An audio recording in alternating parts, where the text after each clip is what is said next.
విజయనగరం పట్టణంలో బాలాజీనగర్లో దొంగల బీభత్సం సృష్టించారు.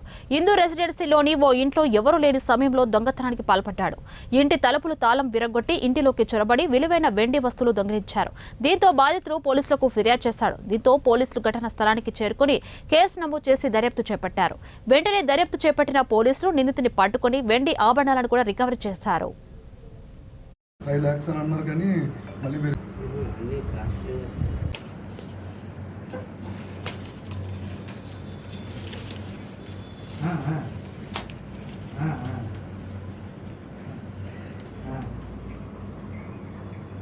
ఇది బాలాజీ నగర్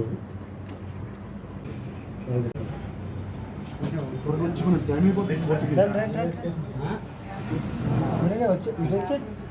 ఈ నెల 9/10 9/10 night and 12th night 2 offences జరిగాయండి.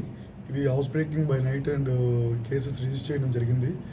కేసు రిజిస్టర్ చేసిన తర్వాత ఇన్వెస్టిగేషన్లో భాగంగా క్రైమ్ ఇన్వెస్టిగేషన్ చేస్తున్న ఎస్ఐ గారు సిబ్బంది అందరూ కూడా దీని మీద ఇన్వెస్టిగేషన్లో భాగంగా రైల్వే స్టేషన్ దగ్గర ఈరోజు ఉదయం మార్నింగ్ 7 o'clockకి దుద్దేళ్ల లింగం అని చెప్పేసి ఇతన్ని son of Yadagiri Goud Siddipet district Telangana state అనమాట. ఇతన్ని అదుపులోకి తీసుకుని అరెస్ట్ చేయడం జరిగింది. ఈ కేసులోని ఏంటంటే పోయిన ప్రాపర్టీ ఇంటాక్ట్ ప్రాపర్టీ అంతా కూడా రికవర్ చేసాము. 2 కేసుల్లో మొదటిది ఒక వాచ్ అండ్ ఇయర్ పాడ్స్, ఒకటి బాడీ స్ప్రే, అది బాడీ స్ప్రే ఒకటి యూజ్ చేస్తారు అతను, అండ్ సిల్వర్ ఆర్టికల్స్ అన్నీ కూడా ఇంటాక్ట్ ప్రాపర్టీ రికవర్ చేసాము. ఇతని మీద ఇప్పటికి 2 రాష్ట్రాలు కలిపి 70కి పైగా కేసులు ఉన్నాయండి. 70 ఎబో కేసెస్ ఉన్నాయి.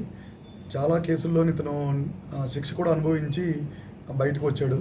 మన ఆంధ్రప్రదేశ్లో కూడా Guntur district Arandalpalli police station and Kurnool district Dhone police స్టేషన్లో కూడా కేసు నమోదైంది. గత ఒక